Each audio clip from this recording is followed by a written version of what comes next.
During the Second World War, there were moments when soldiers needed fire more desperately than food. In bombed-out ruins, frozen forests, or jungle outposts drenched in rain, warmth and flame meant survival. But, dry tinder and matches were a luxury.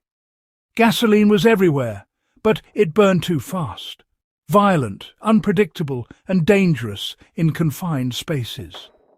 Then came one of the most clever and little-known tricks of wartime survival, the soap and gasoline fire starter. It was simple, stable, and remarkably effective.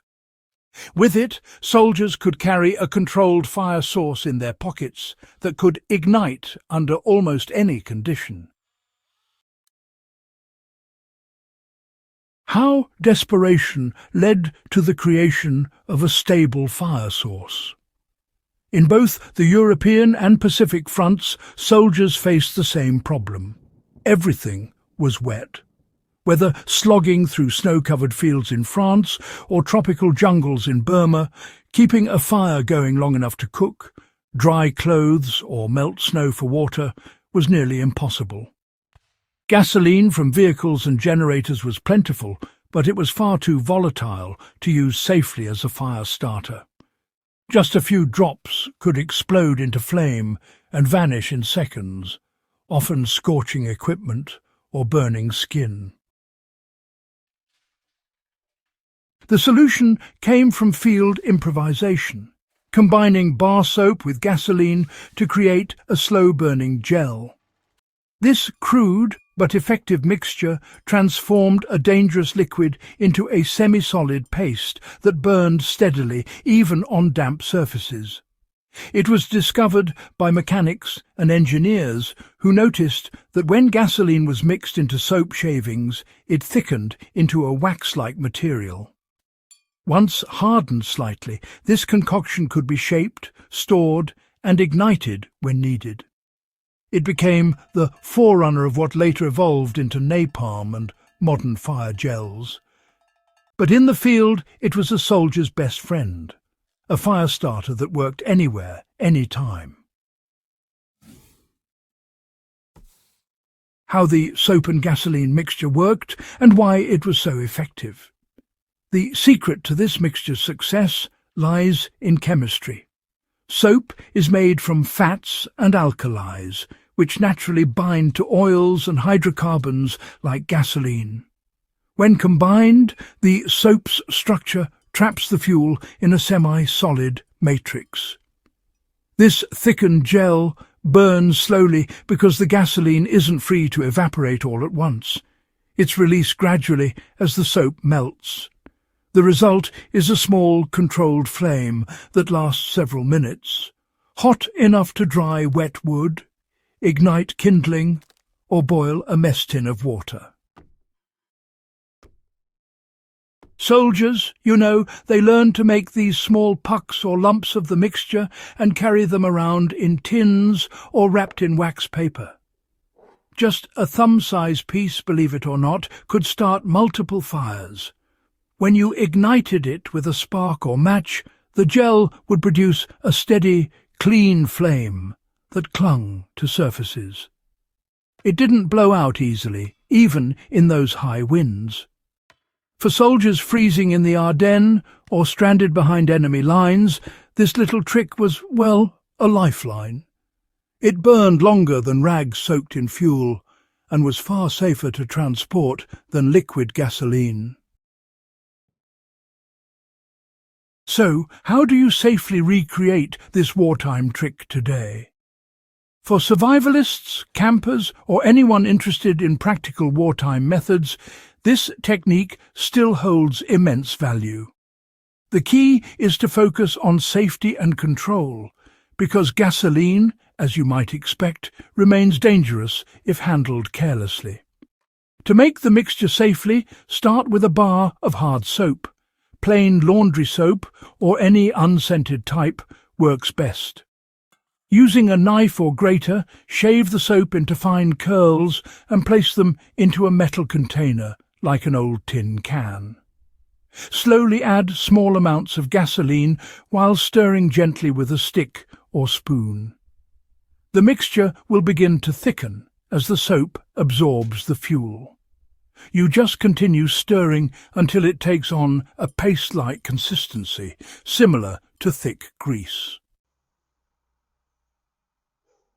It's important, you see, to do this outdoors and away from open flames. Once you reach the right texture, the paste can be shaped into small lumps or pressed into wax paper packets. Allow it to sit for a few minutes so excess fumes can evaporate. When you need to start a fire, simply place a piece under your kindling and ignite it. The flame will burn cleanly and steadily for several minutes, giving you enough time to get damp wood burning.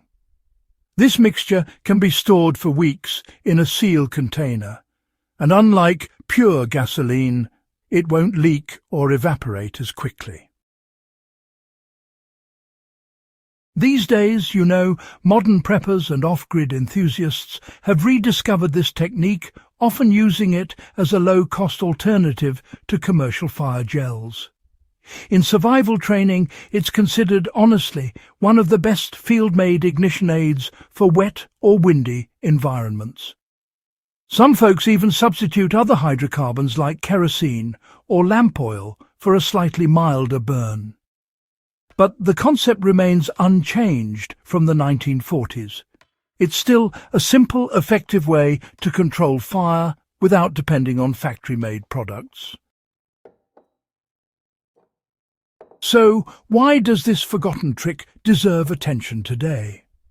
Well, the soap and gasoline fire starter really represents the kind of ingenuity that defined wartime survival. It wasn't created in a laboratory or issued by command. It was born from the need to stay alive with whatever materials were at hand. It showed how ordinary items, when combined with knowledge and experimentation, could become life-saving tools. Soldiers didn't have manuals or safety data sheets. They had experience, necessity, and a fair bit of trial and error. For today's bushcrafters and survivalists, this lesson is, well, truly invaluable. Knowing how to create a stable fire source from basic materials means independence. It means you're not reliant on lighter fluid, fire lighters, or synthetic gels. In an emergency, a bar of soap and a few ounces of fuel could give you the ability to boil water, cook food, or signal for rescue. That's the kind of practical knowledge that transcends time. It's as useful now as it was in 1943. It's also worth remembering that many modern inventions owe their existence to field discoveries like this one. The principle of thickening fuel with a binding agent later evolved into napalm, a terrifying weapon of war, but in its original form it was simply a survival tool, crafted not for destruction, but for warmth and sustenance. The same chemistry that powered flamethrowers began as a way to keep a soldier from freezing to death. That's a stark reminder of how necessity can drive innovation in unpredictable ways. What this forgotten fire starter teaches about resourcefulness, the soap and gasoline trick isn't just about chemistry or survival, it's about mindset. It embodies the ability to look at ordinary materials and see hidden potential. Wartime survival often depended on that kind of thinking. A tin can became a stove, a helmet became a cooking pot, and a bar of soap became a fire starter. Each small invention carried the weight of human adaptability, the refusal to surrender to harsh conditions.